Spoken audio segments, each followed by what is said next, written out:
Welcome back to the program. So, quite a few different things to talk about tonight.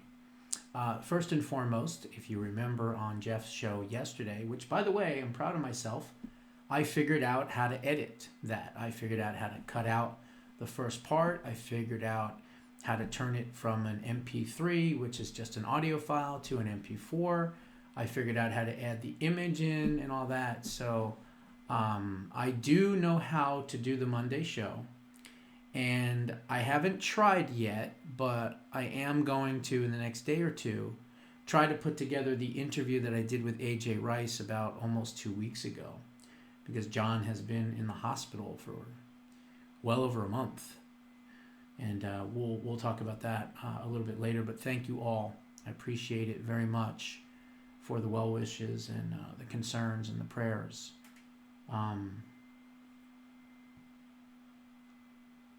It's not looking good, but we'll discuss.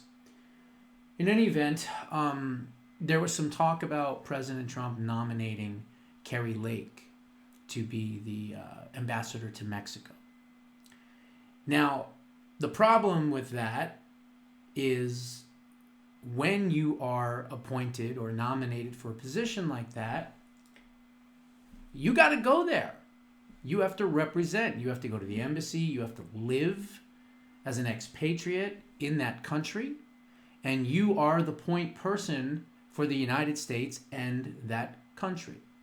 So, for instance, Kimberly Guilfoyle has now been appointed or nominated to be the ambassador to Greece. So that means that, bye-bye, she's going to Greece if she's confirmed. Which I'm sure, I guess, Don Jr. is probably happy about because he's got his new girlfriend. And I guess he wanted to send her as far away as possible. But anyway, so I don't like the fact that she could do that or that she would be that. Now, the good news is he has chosen somebody else, okay?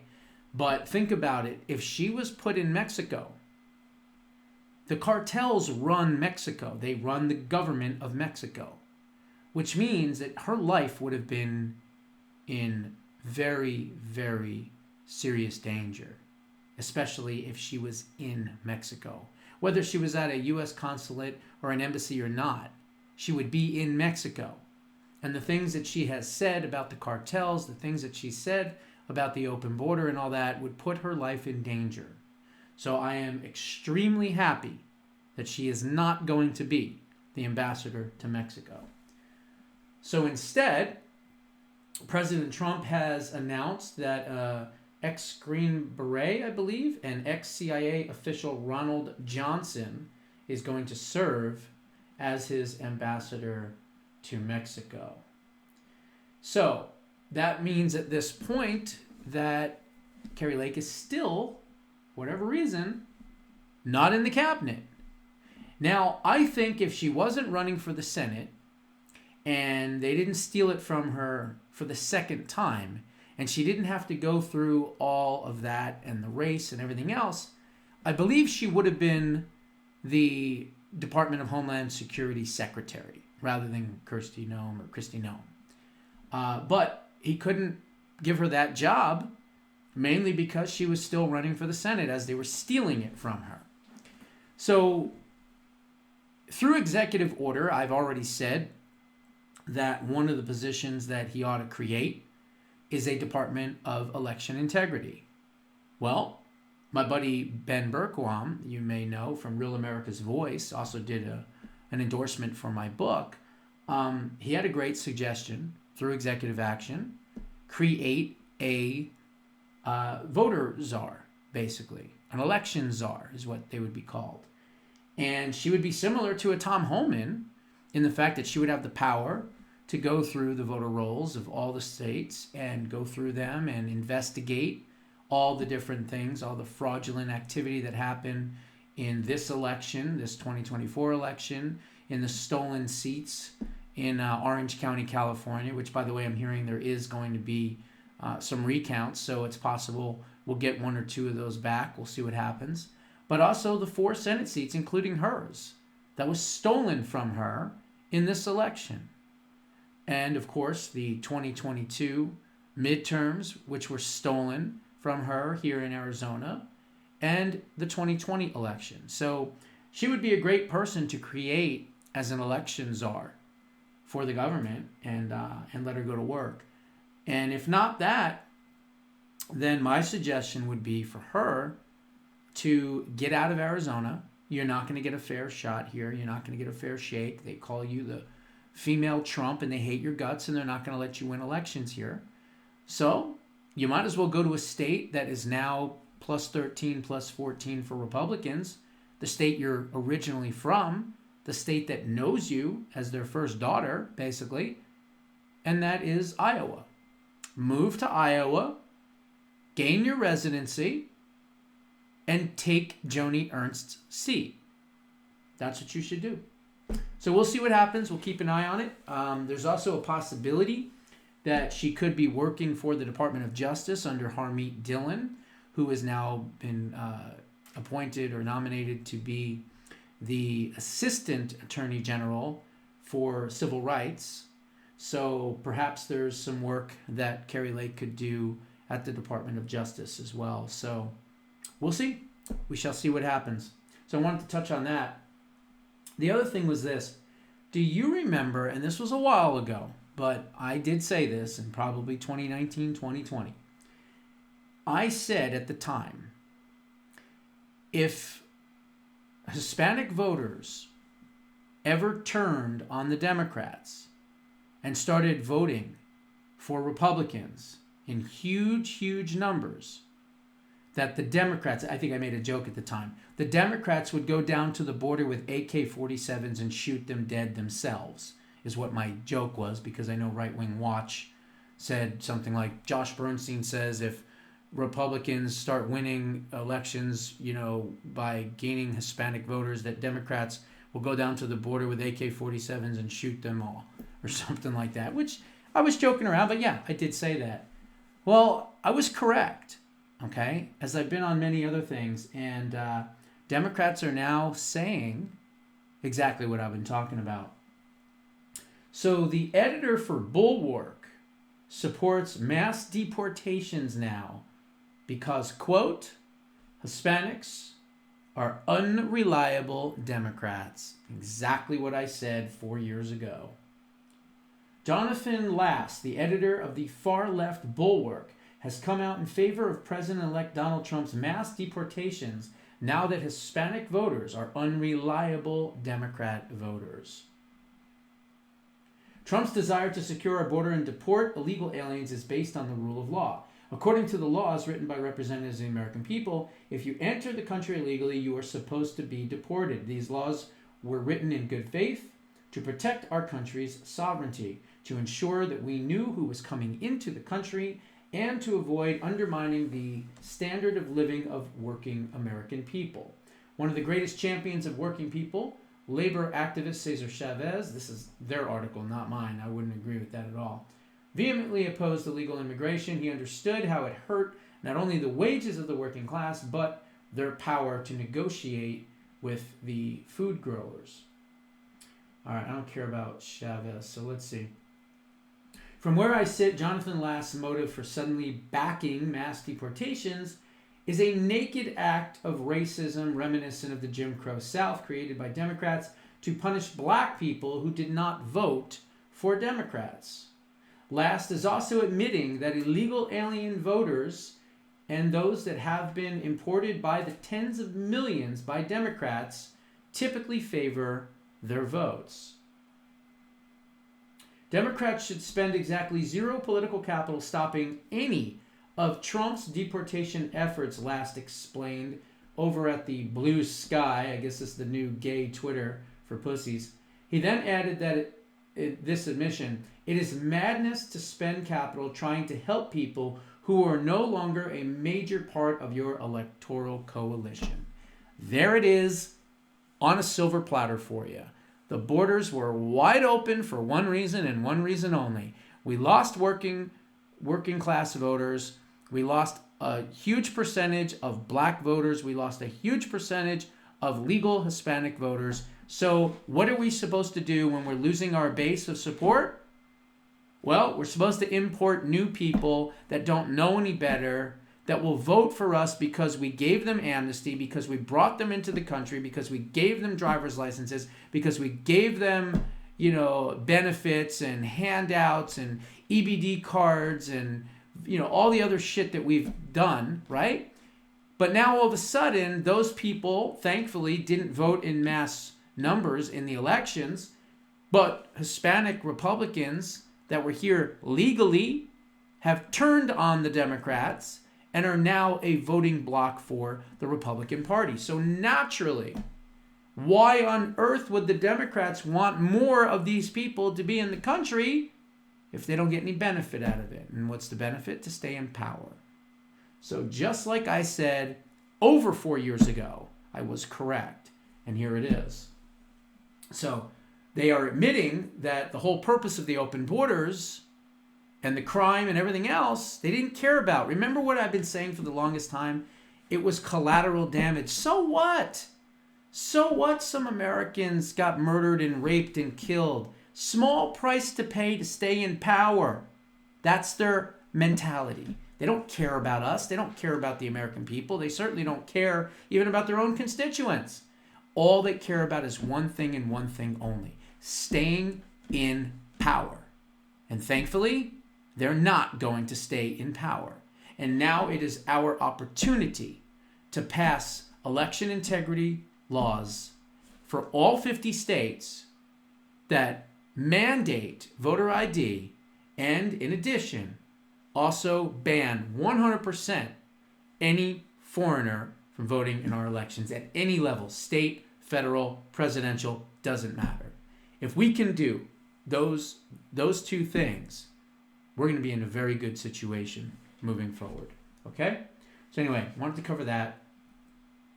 And then the Luigi Mangione, or whatever the hell this kid's name is, it looks like his manifesto has been leaked. And I have a copy of it. It's very short. It's really not that long, but here it is. And I'm not the only one that has a copy of it. It's not like the trans shooter that had only a dozen people had it. And I still have it, by the way. But this one has been leaked to the Washington Post, CNN, NBC, and the New York Times. So it's out there, okay? And here's what it says. I'll put my glasses on here. To the feds, I'll keep this short because I do respect what you do for our country. To save you a lengthy investigation, I state plainly that I wasn't working with anyone. This was fairly trivial. Some elementary social engineering, basic computer-aided design, and yes, a lot of patience. The spiral notebook, if present, has some straggling notes and to-do lists that illuminate the gist of it. My tech is pretty locked down because I work in engineering, so probably not much info there. I do apologize for any strife or trauma, but it had to be done. Frankly, these parasites simply had it coming to them. A reminder, the U.S. has the #1 most expensive healthcare system in the world, yet we rank roughly number 42 in life expectancy. United is the indecipherable, I guess they couldn't figure out what it said, largest company in the U.S. by market caption and share, behind only Apple, Google, and Walmart. It has grown and grown, but as our life expectancy, no, the reality is these people have simply gotten too powerful, and they continue to abuse our country for immense profit because the American people have allowed this to continue and allowed them to get away with it. Obviously, the problem is much more complex, but I do not have the space, and frankly, I do not pretend to be the most qualified person to lay out the full argument. But many have illuminated the corruption and greed decades ago, and the problem simply still remains. It is not an issue of awareness at this point, but clearly power games at play. Evidently, I am the first to face it with such brutal honesty. So that's what that is all about. Look, nobody deserves the right to execute somebody and just kill them because they work for an insurance company. Does it suck that some of these insurance companies definitely look for ways to get out of paying claims? Yeah, clearly they do. A lot of them don't want to cover pre-existing conditions, things like that. I remember when Obamacare came out, and the big thing about Obamacare was that it mandated covering pre-existing conditions. Okay, fine, but what about the insurance companies? What about the amount of costs that they are going to incur by doing all that? What about them? Shouldn't they get something if they're going to be forced to do that? And look, I think we should cover pre-existing conditions. I'm humane about it. I think it'd be a great idea. But what about the private insurance companies? How can they afford to do that? It's very expensive.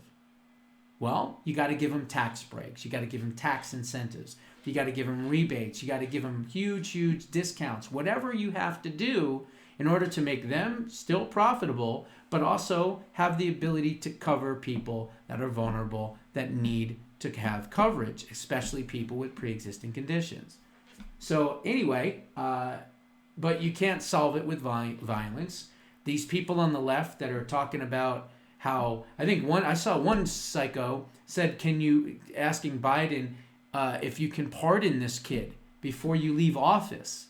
This is how twisted and anti-capitalist and anti-American and just all these crazy people are. They actually want someone like this that executed this CEO of this company, Thompson, on the street. They want to give him a pardon. Unbelievable. So anyway, he's not going to get pardoned. I doubt it. And he's going to be looking at more than likely the death penalty. Well, not in New York, but he'll probably be looking at a pretty long prison sentence. But then again, who knows, right? I mean, maybe Alvin Bragg says, he gives him probation. Who knows? Hope not. Anyway, so that was that. And then the last thing I was going to cover was going to be this. Have you noticed the change of tune on Susan Collins, on Lisa Murkowski, on Joni Ernst? They are now all supporting Pete Hegseth and Kash Patel. Why? Well, because we're doing things different than we have done in the past. We are not allowing the rhinos, at least at this point, to dictate to us what we and what they are going to do. Now, we have firepower behind us. We have Turning Point Action. We have Charlie Kirk, who has been rattling their cages and threatening them. And they're getting in line because of it, because they understand how powerful the grassroots is. Also, you've got Elon Musk putting out a warning Republicans against standing in Trump's way or, quote, his way. A week after President-elect Donald Trump's victory, Elon Musk said his political action committee would, quote, play a significant role in the primaries. The following week, the billionaire responded to a report that he might fund challengers to GOP House members and senators who don't support President Trump's nominees. How else? There is no other way, Musk wrote on X, which he rebranded after purchasing Twitter. And during his recent visit to Capitol Hill, Musk and entrepreneur Vivek Ramaswamy delivered a warning to Republicans who don't go along with their plans to slash spending as part of President Trump's proposed Department of Government Efficiency. Elon and Vivek talked about having a naughty list and a nice list for members of Congress and senators, and how we can vote and how we're supposed to vote, and spending the American people's money, says Representative Marjorie Taylor Greene. Trump's second term comes with, this is from Yahoo, by the way, with the specter of the world's richest man serving as his political enforcer. Within Trump's team, there is a feeling that Musk not only supports Trump's agenda and his cabinet appointments, but is intent on seeing them through to the point of pressuring Republicans who may be less devout. There you go.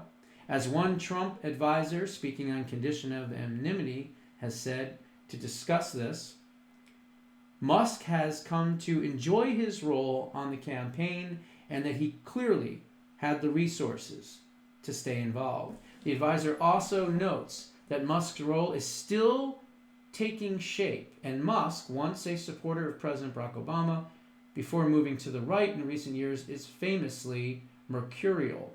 I think he was really important for this election when he bought Twitter and turned it into X, truly making it a free speech platform. I think that was integral to this election, to the win that Donald Trump had, said departing Republican National Committee co-chair Lara Trump, the president-elect's daughter-in-law. But I don't know that ultimately he wants to actually be in politics. I think he considers himself to be someone still on the outside. There are ads right now running in Iowa against Joni Ernst, okay? There are ads that Musk's and his PAC have spent millions of dollars on that were running in Iowa this entire week and last weekend. And they're also going to be doing it in Maine, and they're going to be doing it in Alaska, and they're going to be doing it in Oklahoma, Mark Wayne Mullins. They're going to be doing it in Utah for John Curtis. They're going to be doing it in Kentucky for Mitch McConnell, although that one doesn't matter because he doesn't even know where he is anymore. I mean, he just fell down and he's a mess. He is really, truly a mess. He just sits there and stares. I mean, he can barely speak. It's unbelievable. But again, can't use the 25th Amendment because it's never been used and it doesn't work for anyone outside the executive branch. So can't use it for the House or the Senate. But anyway, so this is a good sign. This means that they're not going to sit back and accept the rhinos' behavior anymore.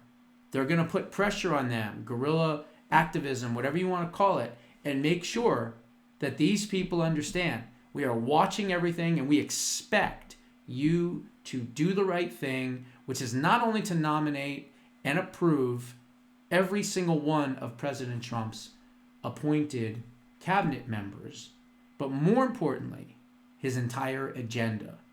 That has to be their number one focus. And I think this time, with the amount of firepower from the richest man in the world and the best conservative organization in the world, I feel pretty confident that it'll get done. So, before I go, again, thank you all for the praises and the prayers and the heartfelt messages for John.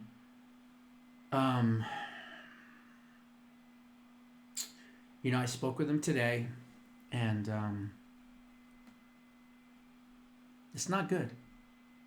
It's not good. He's having multiple organ failure. When he got his mechanical heart, it was supposed to last about 5 years. And he's somewhere around 4.5 years right now. So he was able to get the majority of the time. But, he's not just my person that puts my videos together. He's a good, dear, close friend. I've known him for a very long time, 2012, 2013. Back in my early days, even on Facebook, he was one of the people that would always help share my show that I would do at the time, the Grit and Grace show, actually. That's how long ago it was. And he would post them in groups on Facebook when Facebook was the Wild Wild West and you didn't get banned or censored. And I was able to grow, my following through that. So John's been with me. He's been with me a long time. And he showed me a couple of things. And I know how I actually did the Jeff Guerrero show the other night. I did that myself with an editing tool. So I figured out how to cut. I figured out how to convert an MP3 to an MP4, adding an image, making it an MP4, and being able to put up my segment on the show. So that means moving forward, I know how to do Monday nights. The other thing I think I know how to do, and I'm not sure yet, but I'm going to look into seeing if I can, is the my interviews. Because I still have an interview with AJ from like 2 weeks ago that obviously hasn't been put together because of everything going on. John's been in the hospital well over a month. So I'm going to try to put that one together myself. What I don't know how to do is I don't know how to key out green screens. I don't know how to add in the banners with the ads and all that stuff. So I don't know what I'm going to do at this point. Probably nothing until, after the new year. But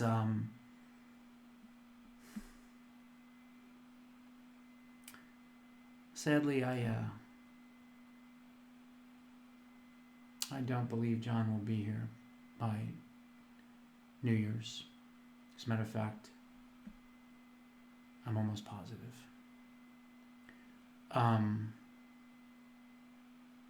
But anyway, thank you all for the prayers.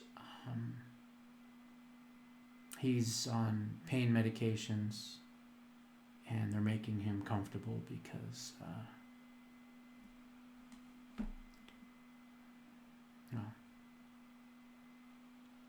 I think we know. Anyway, those are my thoughts. What are yours? Put them down in the comments below. See you in the next one.